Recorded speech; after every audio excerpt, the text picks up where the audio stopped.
பூஜ்யம் என்பது சூனியமல்ல, ஞானிகளின் நிலை. புத்தர், இயேசு, நபிகள், மகாத்மா காந்தி பூஜ்யர். பரஞ்சோதி மற்ற ஞானியர்கள் கனிவுடனே உலக மக்கள் உயர்வாய் வாழ கண்டனவும் செயலில் மலர்ந்து நிற்கும். புரிந்தபோது புரியாதவனாகிறாய், புரியாத போது புரிந்தவனாகிறாய். அறியாது என்று எண்ணும்போது அறிந்தவனாகிறாய், அறிந்தேன் என்று எண்ணும் பொழுது அறியாதவனாகிறாய். எதை அறிந்தாலும் பூஜ்யத்தை அறியாதவர்கள் பூஜ்யர்கள்தான். ஆன்மீகத்தில் பூஜ்யம் என்பதை ஆல்ஃபா துவக்கம் என்னும், ஒமேகா உயர்வானது என்று சொல்லி, பூஜ்யம் என்பது துவக்கமும் முடிவும் இல்லாததுன்னு சொல்லுவாங்க. எங்கு தொடக்கமோ அங்கே முடிவு, எங்கே முடிவோ அங்கே தொடக்கம் என்பது தான் பூஜ்யத்தின் தத்துவம்.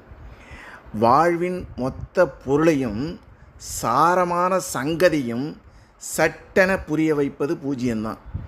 அடைவது என்னவோ பூஜ்யம்தான். அதை உயர்வாக நினைத்தால் உயர்வு, இல்லை என்று நினைத்தால் இல்லை.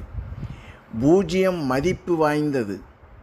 பொருள் சார்ந்த உலகத்தில் உள்ளவர்களுக்கு மட்டும்தான் பூஜ்யம் என்பது மதிப்பற்றதா தெரியும். ஒன்றை மட்டும் நாம் எண்ணலை, விட்டு செல்வதற்கு ஏராளமாக சேர்த்துட்டோம்.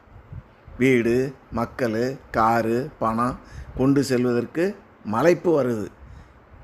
எல்லாம் ஆயிற்று, என்ன மிஞ்சியது? பூஜ்யம்தான். பூஜ்யம்தான் வாழ்க்கையா? இல்லை. பூஜ்யமான நமது வாழ்க்கையை மதிப்பு மிக்கதாக மாற்றணும். அதற்கு தேவை மகான்களின் ஆசி, வழிகாட்டுதல்.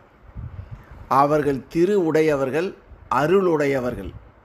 பூஜ்யமான நமது வாழ்க்கையை அருளோடு இணைக்கும்போது 10 என்ற மதிப்பு வந்துவிடும். மகான்களின் ஆசி கூட கூட 10 என்பது 100, 1000, லட்சம், கோடின்னு மதிப்பு நமக்கு கூடிக்கிட்டே போகும். எப்பொழுதும் குருவனுடைய அருளும் ஆசையும் இருந்தால் நமது வாழ்க்கை கூடிக்கிட்டே உள்ளத்தில் போயிட்டே இருக்கலாம்.